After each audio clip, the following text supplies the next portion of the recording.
now it's time to put the shoe back on this parking brake actuator assembly thing here. And one thing to note is that there is a small little shim that goes here in between the brake shoe and this lever assembly, so don't lose that. I forgot to mention that earlier. But all you got to do is pretty much install in reverse. Find that same hole where that went through, and then you can take that retaining clip, and I just get it started. Then I take a pair of channel locks and just squeeze it together. Make sure it clips all the way in. All right, now for this next part, I'm going to need my self-adjuster, and then I'm going to get the spring that I need for this, because as you can see, it needs to hook in something like this so that it clears when you this part of the adjuster has to be able to spin. If this is on in such a way to where it starts to bind, it's not going to work out. So I'm going to get my front shoe. I'm going to actually, I think I'm going to hook it in like this and have this other part around the front. I'm just going to sort of put my adjuster in place, get that lined up, push the two together, try to bring them around to the point where I can just clip that spring in. And once I've got that spring clipped in, I'm just going to open everything up, and it's pretty much just going to fall in place, be ready to go. And you know, while you're at it, just like I said, take a look here and make sure you got enough clearance for that star wheel to not hit the spring at all. If that happens, it's not going to work properly. And now we can position this up on the backing plate. Once I've done that, I'm just going to pick it up, sort of drop it into place where it's supposed to be, start to sort of line things up. These wheel cylinders are kind of a pain because they got these things sticking out. I'm just going to try to mock it up into place best I can. Push in on this a little bit. And so now that I've done that, I'm going to take my retaining pins and push them back through their holes. The easiest one to do is going to be in the front here. So I'm going to grab that spring, and on this kit you'll note that there's two different size springs, and one is longer than the other one. And on this setup, this longer spring goes in the front, the shorter spring goes in the back. In fact, when I took the old springs off, they were both the same size, but this one had a washer up underneath it. But this time I've got two different size springs that I'm going to use, and I'm going to use the longer spring in the front. And then what I'll do is I'll take the whole assembly and keep an eye on where that slot is, because that is going to need to line up with your pin. So I just take this and hold it with one finger like so. Then I lift up on the shoe a little bit, get that into place, and then all you got to do is just reverse of what you did when you took it apart and just push it in, get it to go through, and then twist it 90 degrees, and then make sure it's seated in there all the way. You don't want it popping apart.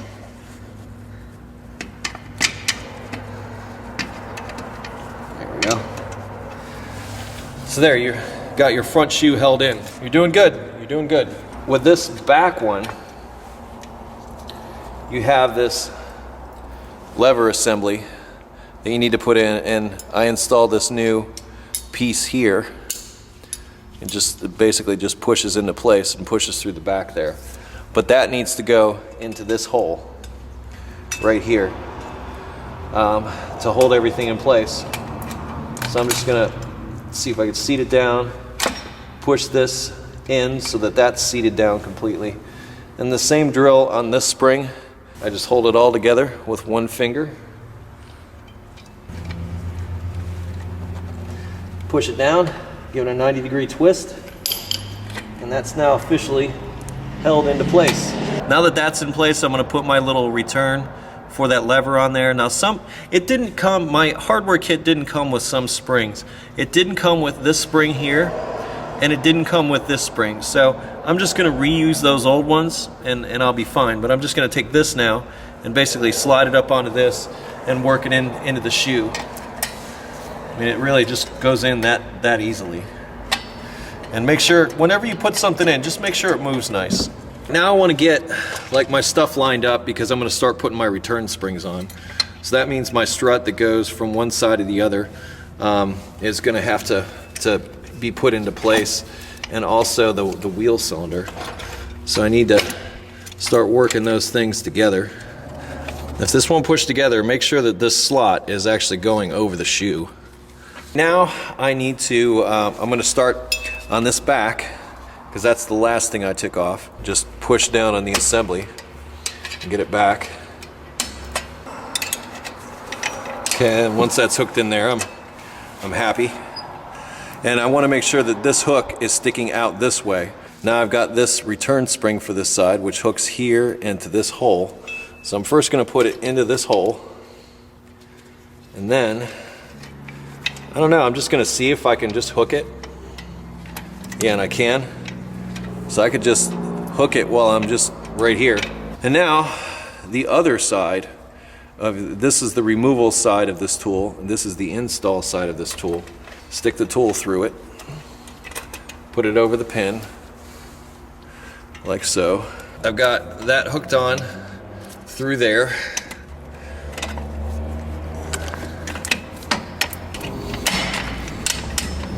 This is so much easier when you weren't watching. There we go.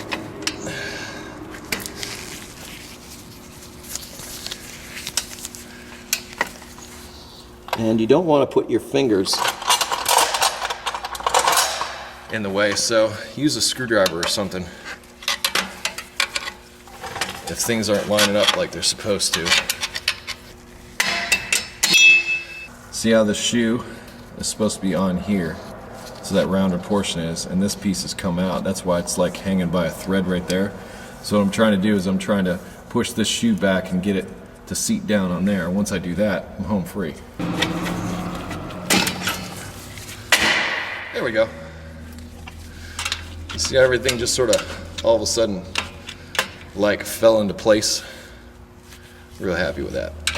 Spring for a strut rod, of course, fell off again. Put that back on.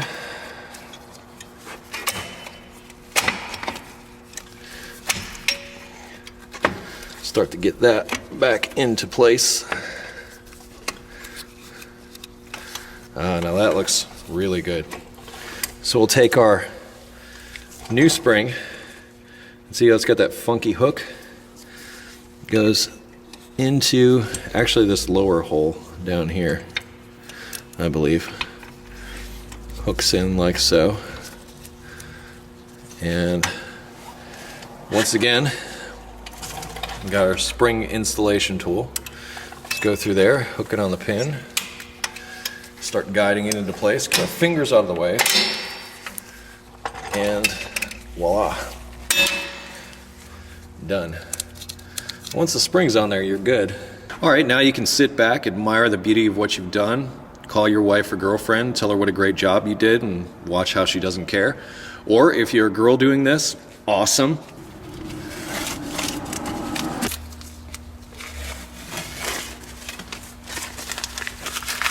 Nice and clean. Now here's something else that I don't know if I mentioned or not.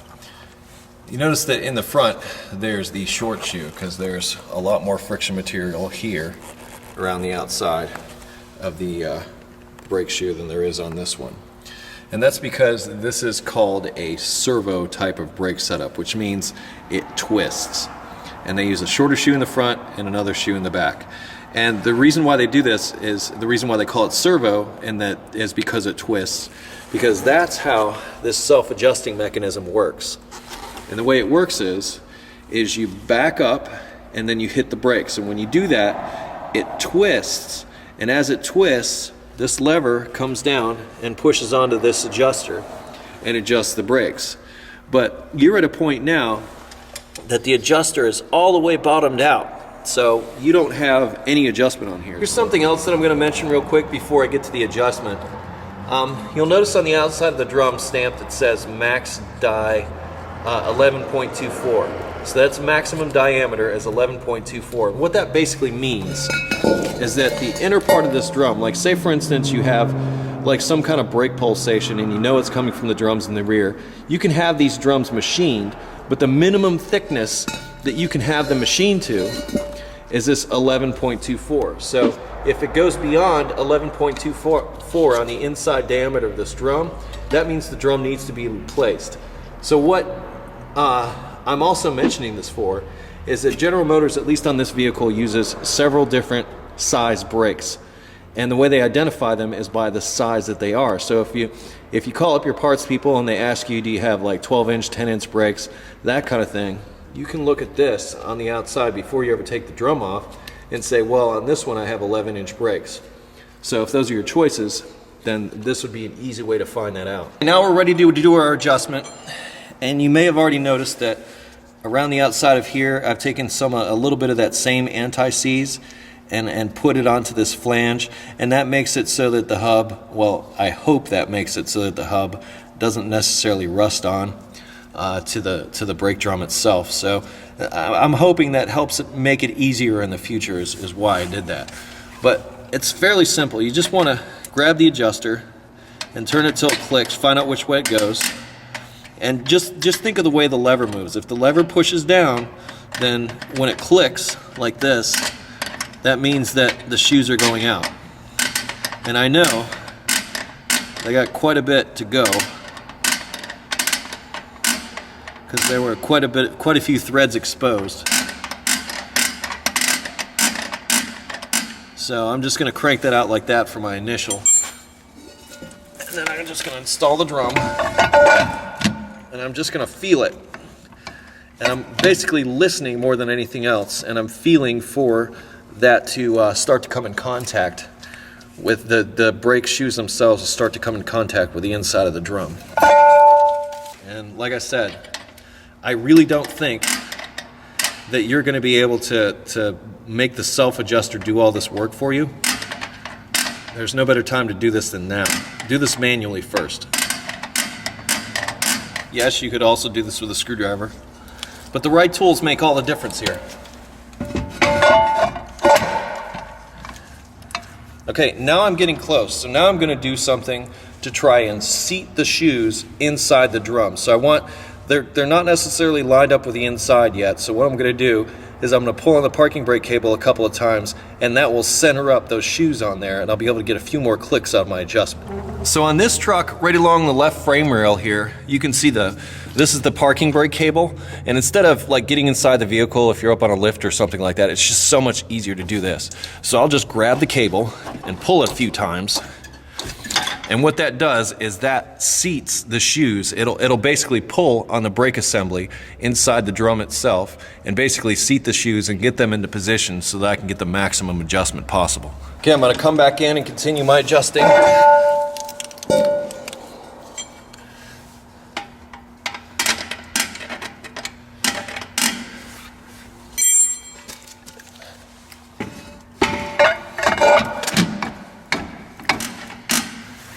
Now almost what I'll do with this is I'll get to the point where I can't push the drum on, then I know I'm at my max.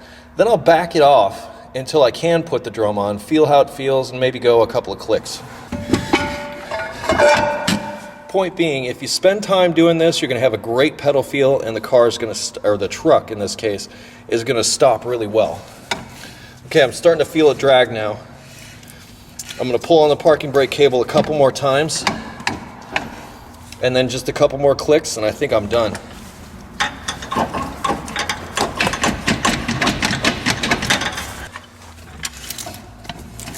That actually feels really good. And when you do your spinning, push it on the drum like it's like the wheel's bolted on, because you want to make sure that it's flush, because if it's cocked to one side or the other, you won't get an accurate feel for what your adjustment is. Okay, now that we've finished the one side, we want to go over to the other side and do the same process. And we won't put the wheel on this side because, once again, it's a lot easier to make that brake adjustment if both wheels are off the vehicle. But in addition, like say for instance you get lost, you forget how things go together, you can always come to this side and check on what you did as a frame of reference to help you out. Now be careful with this adjustment, because if you go too far and the brakes actually drag, they'll overheat, maybe cook the wheel cylinder or whatever. It'll definitely cook the brakes, and it probably will cause them to lock up. So as they heat up, they'll expand. As they expand, that clearance will go down to nothing, and then it'll be a problem. So better to go a little bit loose now than to go a little bit tight. So once you're just looking for it to barely start to drag. So you'll be able to feel it, and unfortunately I can't transmit that to you through this video, but you'll be able to feel when that's just barely touching. And once you pull that parking brake cable a couple of times and you know that it's just barely touching, you're right in there. And then it's pretty much time to bolt the wheels back on, take it for a test drive, see if it's quiet, and also test to see how the brakes feel. And we'll back up a couple of times and slam on the brakes a few times. That way we'll be able to get that adjuster to work and get any last adjustment we can out of there for the best pedal feel possible. Now we've got the other side done. Now it's time to just put the wheels back on and take it for a test drive.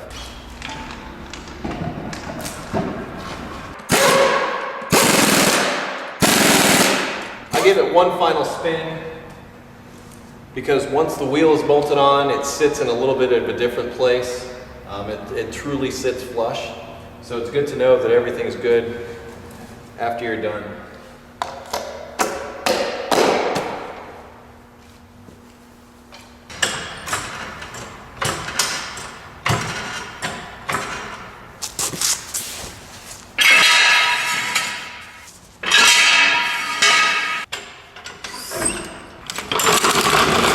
Now it's time to take this big girl on a test drive.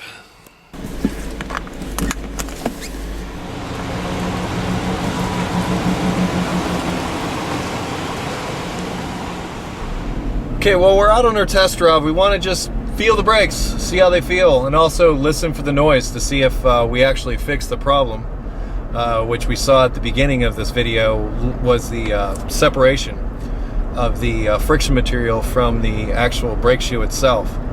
So that certainly wasn't helping, I'm sure. But now that we have riveted linings, which in my opinion are a much better way of bonding that friction material to that backing, we're going to see if that actually cured the problem. Good pedal feel, good response. I'm very pleased actually with how this brake job has turned out. Okay, now I'm in a nice parking lot to where I can just hit the brakes a couple of times. So I'm just going to put it in reverse, make sure nobody's behind me, and just back up and hit the brakes. And I'm just going to do this a couple of times to help complete my adjustment, and it's working really well. I mean, the pedal response is good, the pedal feel is good. I'm very happy with how this turned out. In fact, I think the brake pedal might come up just a little bit on that last one. Yeah, this thing is stopping really well. Let's head back to the shop to sum this one up.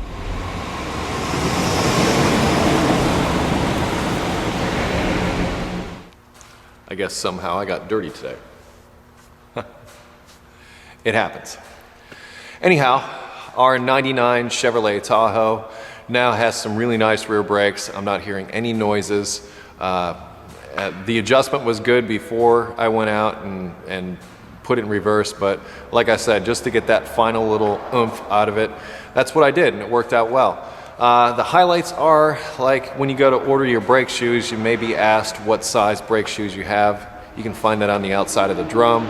Also, that gives you your minimum thickness. I can't stress enough how using the proper tools would help you out a great deal.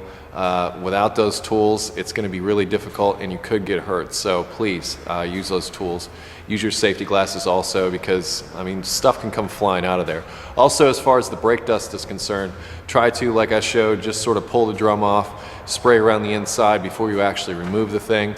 It's not a bad idea, and it's really not that expensive to also replace the hardware at the same time.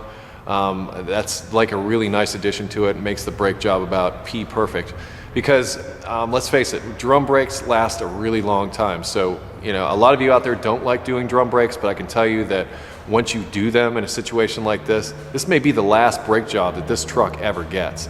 Drum brakes last a really, really long time. Periodically, you got to go back there, you clean them up with some brake clean and do a little bit of adjusting, the same adjustment that I just showed there.